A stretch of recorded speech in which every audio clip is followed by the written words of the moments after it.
Bon, vraiment, c'est avec une grande satisfaction que j'ai accueilli l'organisation Given One Project.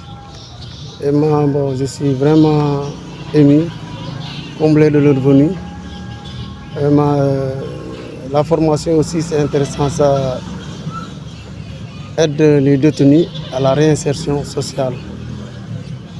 Vous savez, au-delà de l'aspect sécuritaire, il y a la réinsertion sociale, qui est un combat que nous menons depuis belle lurette. La réinsertion sociale contribue au développement de la société et aussi les détenus. Ça leur permet à leur sortie de pouvoir chercher un métier, contribuer aussi au développement de la société. L'objectif de notre venue ici à Kolda, déjà, c'est une opportunité pour nous, vu que nous sommes toujours dans la création et la construction d'une communauté forte et saine. On est là toujours pour accompagner les jeunes, comme on le fait à Saint-Louis, comme on le fait au Saloum, etc.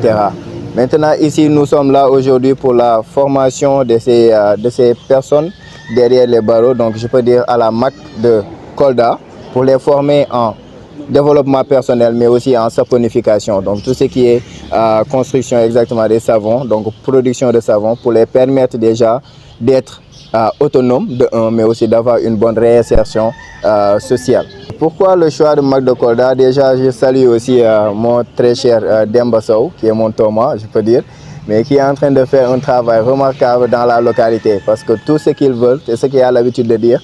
Tout ce que j'ai au niveau de Dakar ou bien au niveau des serviteurs de la jeunesse, l'objectif c'est de revenir là où j'habite à Kolda pour maintenant apporter ma touche sur la construction de ces jeunes. Parce que c'est ce qu'on a l'habitude de dire, on construit les jeunes. Maintenant, pourquoi ce choix? On a tendance à exactement créer cette discrimination de ces personnes derrière ces barreaux. Mais alors qu'on oublie tout simplement qu'elles font partie de la société.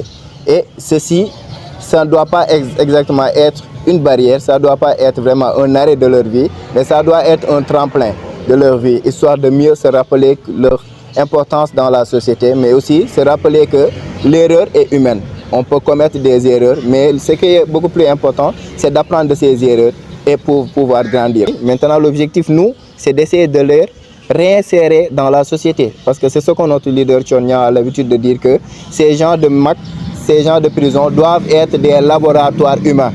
Donc, essayer de leur donner l'opportunité de se réinsérer, mais aussi avoir beaucoup de force, beaucoup d'autonomie à travers l'agriculture, à travers la transformation, etc., pour apprendre et devenir une nouvelle version de soi-même.